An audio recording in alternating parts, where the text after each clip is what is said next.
महाभारत में जीवन, धर्म, राजनीति, समाज, देश, ज्ञान, विज्ञान आदि सभी विषयों से जुड़ा पाठ है। महाभारत एक ऐसा पाठ है जो हमें जीवन जीने का श्रेष्ठ मार्ग बताता है। महाभारत की शिक्षा हर काल में प्रासंगिक रही है। महाभारत को पढ़ने के बाद इससे हमें जो शिक्षा या सबक मिलता है उसे याद रखना भी जरूरी है। तो आओ हम जानते हैं ऐसी कुछ शिक्षाएं जो हमें महाभारत से मिलती है। जीवन योजनाओं से भरा होना चाहिए। भगवान श्री कृष्ण के अनुसार जीवन योजनाओं से भरा होना चाहिए। जीवन का बेहतर प्रबंध करना जरूरी है। जीवन के किसी भी क्षेत्र में बेहतर रणनीति आपके जीवन को सफल बना सकती है, और यदि कोई योजना या रणनीति नहीं है तो समझो जीवन एक अराजक भविष्य में चला जाएगा जिसके सफल होने की कोई गारंटी नहीं है। भगवान श्री कृष्ण के पास पांडवों को बचाने का कोई मास्टर प्लान नहीं होता तो पांडवों की कोई औकात नहीं थी कि वे कौरवों से किसी भी मामले में जीत जाते। उनकी जीत के पीछे श्री कृष्ण की रणनीति का बहुत बड़ा योगदान रहा है। यदि आपको जीवन के किसी भी क्षेत्र में जीत हासिल करना हो और यदि आपकी रणनीति और उद्देश्य सही हैं तो आपको जीतने से कोई नहीं रोक सकता। अच्छी संगति को अपनाना चाहिए। कहते हैं कि जैसी संगत वैसी पंगत, और जैसी पंगत वैसा जीवन। आप लाख अच्छे हैं लेकिन यदि आपकी संगत बुरी है तो आप बर्बाद हो जाएंगे। लेकिन यदि आप लाख बुरे हैं और आपकी संगत अच्छे लोगों में है तो आप उनकी सुनते भी हैं तो निश्चित ही आप आबाद हो जाएंगे। महाभारत में दुर्योधन उतना बुरा नहीं था जितना कि उसको बुरे मार्ग पर ले जाने के लिए मामा शकुनी दोषी थे। शकुनी मामा जैसी आपने संगत पाल रखी है तो आपका दिमाग चलना बंद ही समझो। जीवन में नकारात्मक लोगों की संगति में रहने से आपके मन और मस्तिष्क पर नकारात्मक विचारों का ही प्रभाव बलवान रहेगा। ऐसे में सकारात्मक या अच्छे भविष्य की कामना करना व्यर्थ है। अधूरा ज्ञान ना होने से भी खतरनाक होता है।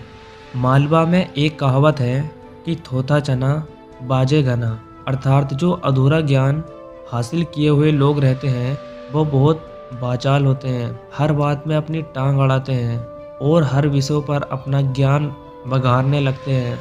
लेकिन कभी कभी यह अधूरा ज्ञान भारी भी पड़ जाता है। पहली बात तो यह है कि इससे समाज में भ्रम की स्थिति निर्मित होती है, और दूसरी बात यह है कि इससे व्यक्ति जिंदगी भर कंफ्यूज ही रहता है। दोस्त और दुश्मन की पहचान करना सीखे। महाभारत में कौन किसका दोस्त और कौन किसका दुश्मन था यह कहना बहुत ही ज़्यादा मुश्किल तो नहीं है, लेकिन ऐसे कई मित्र थे जिन्होंने अपनी ही सेना के साथ विश्वासघात किया। ऐसे भी कई लोग थे जो ऐन वक्त पर पाला बदलकर कौरवों या पांडवों के साथ चले गए। इसीलिए कहते हैं कि कई बार दोस्त के भेष में दुश्मन हमारे साथ आ जाते हैं और हमसे कई तरह के राज घेर लेते हैं और हमसे कई तरह के राज लेते रहते हैं। कुछ ऐसे भी दोस्त होते हैं जो दोनों तरफ होते हैं। ऐसे दोस्तों पर भी कतई भरोसा नहीं किया जा सकता, इसलिए किसी पर भी आंखें मूंद कर विश्वास नहीं करना चाहिए। अब आप ही सोचिए कि कौरवों का साथ दे रहे भीष्म, द्रोण अंततः युद्ध में पांडवों का ही साथ दिया। ये लोग लड़ाई तो कौरवों की तरफ से लड़ रहे थे लेकिन प्रशंसा पांडवों की करते थे और युद्ध जीतने के उपाय भी पांडवों को ही बताते थे। हथियार से ज़्यादा खतरनाक हैं आपके शब्द। महाभारत का युद्ध नहीं होता यदि कुछ लोग अपने वचनों पर संयम रख लेते। आपने द्रौपदी का नाम तो सुना ही होगा। इंद्रप्रस्थ में एक बार जब महल के अंदर दुर्योधन एक जल से भरे कुंड को फर्शी समझकर उसमें गिर पड़े तो ऊपर हंसते हुए द्रौपदी ने कहा था, अंधे का पुत्र भी अंधा होता है। बस यही बात दुर्योधन को चुभ गई, जिसका परिणाम द्रौपदी चीरहरण के रूप में हुआ। शिशुपाल के बारे में भी आप जानते ही होंगे। भगवान श्री कृष्ण ने उसके 10 अपमान भरे वाक्य माफ कर दिए थे। शकुनी की तो हर बात पांडवों को चुभ जाती थी। सबक यह है कि कुछ भी बोलने से पहले हमें सोच लेना चाहिए कि इसका आपके जीवन, परिवार या राष्ट्र पर क्या असर होगा और इससे कितना नुकसान हो सकता है। इसलिए कभी किसी का अपमान मत करो। अपमान की आग बड़े बड़े साम्राज्य को नष्ट कर देती है। कभी किसी मनुष्य के व्यवसाय या नौकरी को छोटा मत समझो, उसे छोटा मत कहो। सदा सत्य के साथ रहो। कौरवों की सेना पांडवों की सेना से कहीं ज़्यादा शक्तिशाली थी। एक से एक योद्धा और ज्ञानीजन कौरवों का साथ दे रहा था। पांडवों की सेना में ऐसे वीर योद्धा नहीं थे। जब कृष्ण ने दुर्योधन से कहा कि तुम मुझे या मेरी नारायणी सेना में किसी एक को चुन लो, तो दुर्योधन ने श्री कृष्ण को छोड़कर उनकी सेना को चुना। अंततः पांडवों का साथ देने के लिए श्री कृष्ण अकेले रह गए। कहते हैं कि विजय उसकी नहीं होती जहाँ लोग ज़्यादा होते हैं, ज़्यादा धनवान होते हैं या बड़े पदाधिकारी होते हैं। विजय हमेशा उसकी होती है जहाँ ईश्वर है, और ईश्वर हमेशा वही है जहाँ सत्य है। इसलिए सत्य का साथ कभी ना छोड़ें। अंततः सत्य की ही जीत होती है। आप सत्य की राह पर हैं और कष्टों का सामना कर रहे हैं, लेकिन आपका कोई परिचित अनीति, अधर्म और खोटे काम करने के बावजूद संपन्न है, सुविधाओं से मालामाल है, तो आप उसे देखकर अपना मार्ग ना छोड़ें। आपकी आंखें सिर्फ वर्तमान को देख रही हैं, भविष्य को नहीं। लड़ाई से डरने वाले मिट जाते हैं। जिंदगी एक उत्सव है, संघर्ष नहीं। लेकिन जीवन के कुछ मोर्चों पर व्यक्ति को लड़ने के लिए हमेशा तैयार रहना चाहिए। जो व्यक्ति लड़ना नहीं जानता, युद्ध उसी पर थोपा जाएगा या उसको सबसे पहले मारा जाएगा। महाभारत में पांडवों को यह बात श्री कृष्ण ने अच्छे से सिखाई थी। पांडव अपने बंधु बांधवों से लड़ना नहीं जानते थे, लेकिन श्री कृष्ण ने समझाया कि जब किसी मसले का हल शांतिपूर्ण किसी भी तरीके से नहीं होता, तो फिर युद्ध ही एकमात्र विकल्प बच जाता है। कायर लोग युद्ध से पीछे हटते हैं, इसलिए अपनी चीज को हासिल करने के लिए कई बार युद्ध करना पड़ता है। अपने अधिकारों के लिए कई बार लड़ना पड़ता है। जो व्यक्ति हमेशा लड़ाई के लिए तैयार रहता है, लड़ाई उस पर कभी भी नहीं थोपी जाती। खुद नहीं बदलोगे तो समाज तुम्हें बदल देगा। जीवन में हमेशा दानी, उदार और दयालु होने से काम नहीं चलता। महाभारत में जिस तरह से कर्ण की जिंदगी में उतार चढ़ाव आए, उससे यही सीख मिलती है कि इस क्रूर दुनिया में अपना अस्तित्व बनाए रखना कितना मुश्किल होता है। इसीलिए समय के हिसाब से बदलना जरूरी होता है, लेकिन वह बदलाव भी उचित है जिससे सभी का हित हो। कर्ण ने खुद को बदलकर अपने जीवन के लक्ष्य को तो हासिल कर लिए, लेकिन वे फिर भी महान नहीं बन सके, क्योंकि उन्होंने अपनी शिक्षा का उपयोग समाज से बदला लेने की भावना से किया। बदले की भावना से किया गया कोई भी कार्य आपके समाज में हित नहीं कर सकता। अपनी शिक्षा का सदुपयोग करना चाहिए। समाज ने एक महान योद्धा कर्ण को तिरस्कृत किया था, जो समाज को बहुत कुछ दे सकता था, लेकिन समाज ने उसकी कदर नहीं की, क्योंकि उसमें समाज को मिटाने की भावना थी।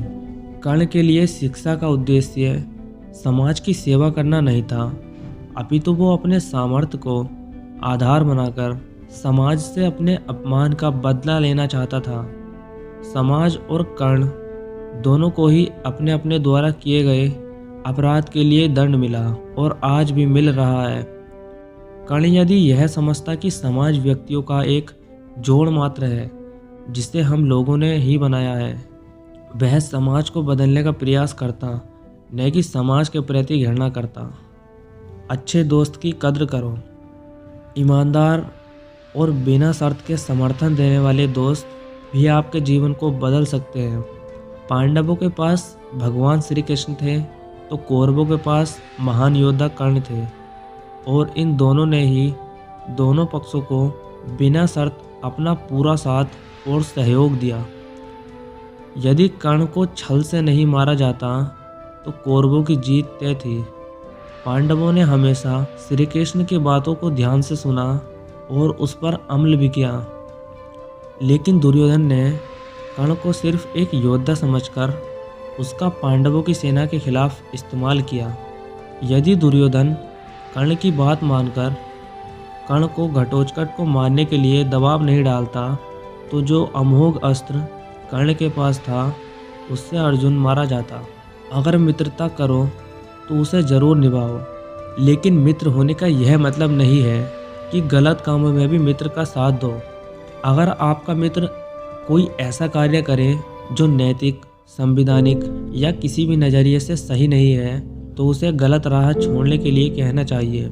जो उसकी नेक राह पर अमल करता है उसका जीवन सफल है। शिक्षा और योग्यता के लिए जुनूनी बनो। व्यक्ति के जीवन में उसके द्वारा हासिल की गई शिक्षा और उसकी कार्य योग्यता ही काम आती है।